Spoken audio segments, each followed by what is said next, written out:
Hello everyone, I hope you're all doing well. Last week I talked about the beautiful classic books that I own and love the stories inside. And this week will be about the non classic beautiful books that I own and loved reading. This video will be longer as modern literature gets more creative with their designs and generally have fancier and more magical looking covers. I hope you'll enjoy the video.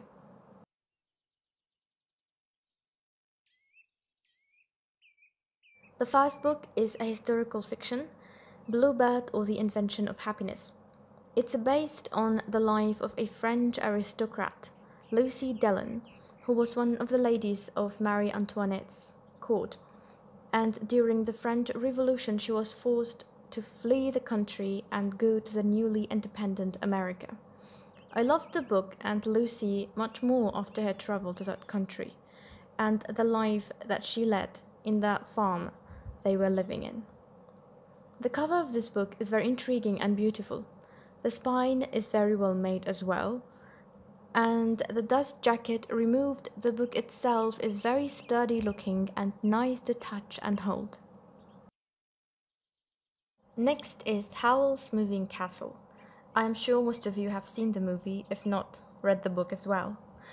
I really love this cover, and the castle drawn on it is very detailed and beautiful. It's also very light to hold, and the pages are super nice to turn.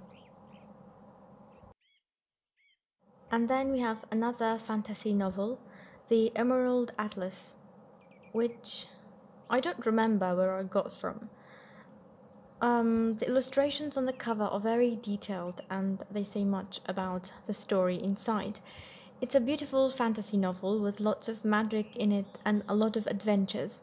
It's about 3 siblings home were having a normal life until one day everything changed and they were responsible for basically the fate of the magical world that they would enter.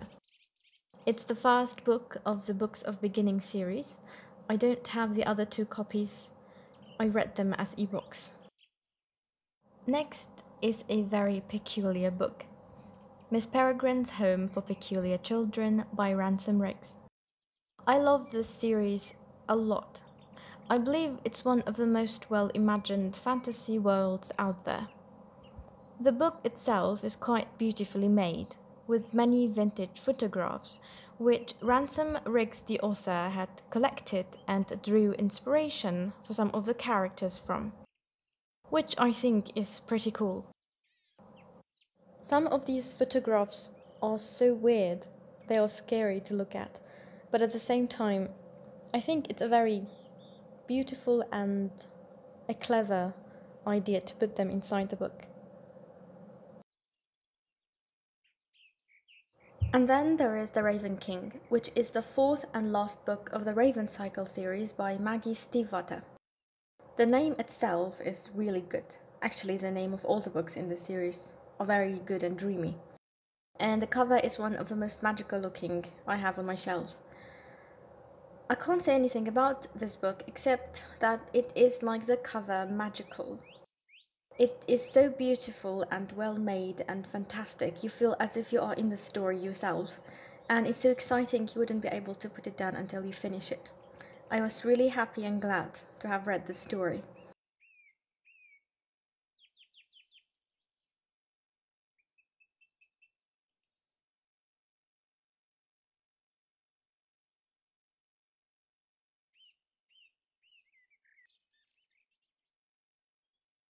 Next are the books that I can't wait to talk about and show you. The Six of Crows duology by Liber Dogo. I mean, the covers themselves are worth the purchase. This was one of the first YA fantasy novels that I read, and they are up to this day my favorite. These 2 books complete each other so well and they look so beautiful together on the shelf. So first, Six of Crows.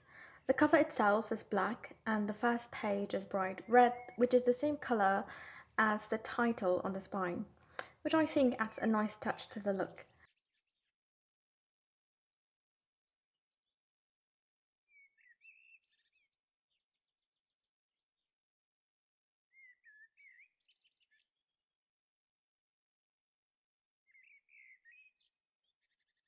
The inside of the book have the most beautiful dividers in any book that I've seen.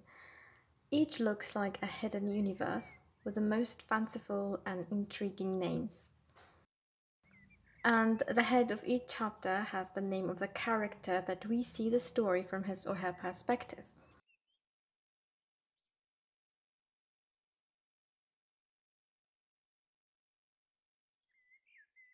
It is so satisfying flipping the pages like this to build a dark paper stack.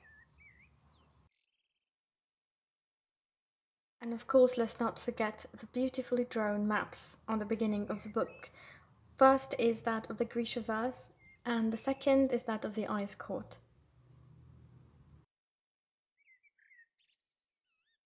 Then there is Crooked Kingdom. The cover has a symbol of the crow embedded in it, and the colors are the exact opposite to those of Six of Crows. So where we had black, there is red, and vice versa.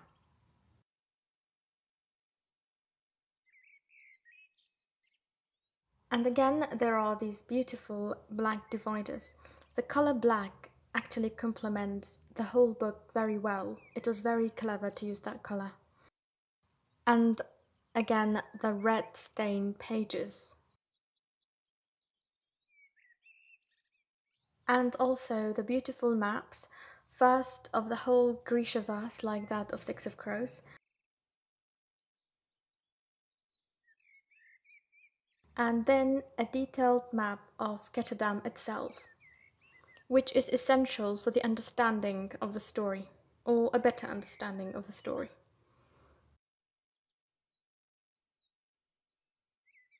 And then there is another book by Liberdugu, King of Scars, which is the sequel to the Grishaverse trilogy about King Nikolai. The patterns and illustrations on the dust jacket are very well done and they complement the name well as they are very royal looking and detailed. The hardcover itself is also beautifully designed with gold color patterns and the kingdom symbol.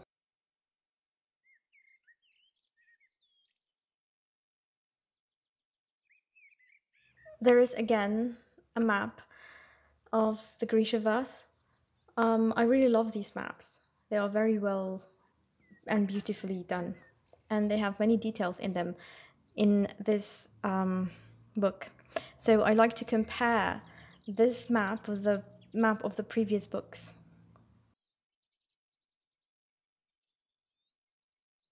The head of chapters are better done in this one than with the previous two books that I showed, with every character's name surrounded by illustrations of the power or the symbol that they have or represent. So Nina is a heart render and it shows like a heart. And Zuya controls the wind, so those things, whirly things like the storms, are put beside or with her name.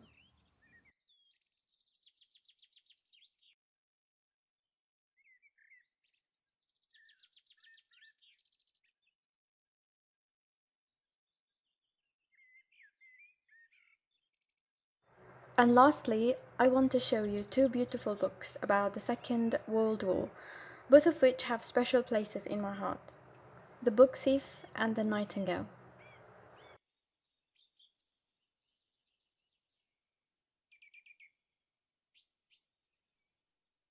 First up, and the least favorite of the two, is Kristen Hanna's The Nightingale. This beautiful story about the lives of two sisters living in France during the war is both beautiful and heartwarming, but also sad at the same time. I loved this book so much and it left a big impact on me, as every book or movie about the war does. The cover is very special, especially after I read the book, but even without it, I believe it's very well made and interesting cover, and overall gives good samurai vibes.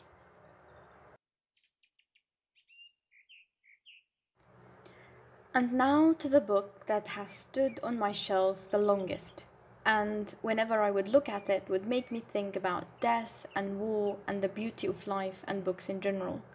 I just get a lot of feelings from this book. Because the story is told from the perspective of death, the cover is made as death dancing with the heroine Liesel Miminger. I don't know why, but this cover brings up emotions in me whenever I look at it, and I smile for its beauty. This is one of the books that I always recommend people asking me about what books to read. It's so beautifully and artistically written that I haven't gotten over it still. And I have read some passages many times, and I would still get chills from it. So I would highly recommend you to read this book. So that is it for today's video, the end of the beautiful book series that I own and loved reading. I hope you enjoyed it, and let me know in the comments which beautiful book have you read and loved.